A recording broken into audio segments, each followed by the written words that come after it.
மார்கழி 2ஆம் நாள். திருப்பாவை பாசுரம் 2.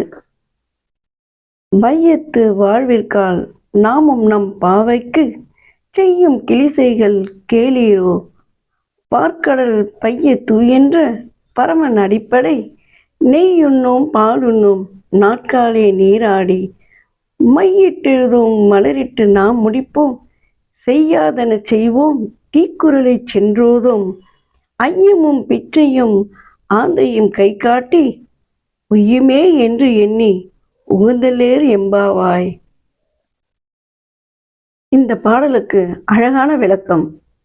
இந்த உலகில் வாழும் எல்லா மக்களையும் ஆண்டாள் அழைக்கிறார்.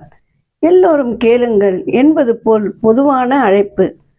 நாமும் எங்கள் பாவை நோன்புக்காக செய்யும் விரத முறைகளை சொல்லப் போகிறோம்.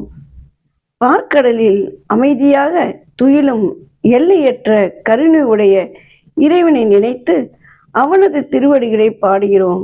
இந்த நோன்பில் நாம் சுகத்தை தேடவில்லை, நெய்யையும் பாலையும் தவிர்க்கிறோம். அழகாக மை எழுதுவதும் இல்லை, மலர்களால் அலங்கரிப்பதும் இல்லை.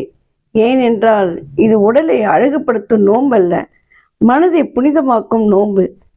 தீய செயல்களை விலக்கி கடுமையான சொற்களை தவிர்த்து எவரும் தீங்கு செய்யாமல் வாழ்கிறோம். பசியோடு நிற்பவர்களுக்கு அன்னம், தேவைப்படுபவர்களுக்கும் உதவி, ஏழைகளுக்கு கருணை, இதுவே எங்கள் நோம்பின் உயிர். நாம் மட்டும் உய்ய வேண்டாம், அல்ல உலகமே உய்ய வேண்டும் என்று உயர்ந்த எண்ணத்தோடு இந்த பாவை நோன்பை மகிழ்ச்சியுடன் மேற்கொள்கிறோம். ஒரே வரியில் பாசுரத்தின் உள்ளர்த்தம் பொருள். அகந்தை விட்டு ஆசையை அடக்கி கருணையுடன் இறைவனை நினைப்பது உண்மையான பாவை நோன்பு.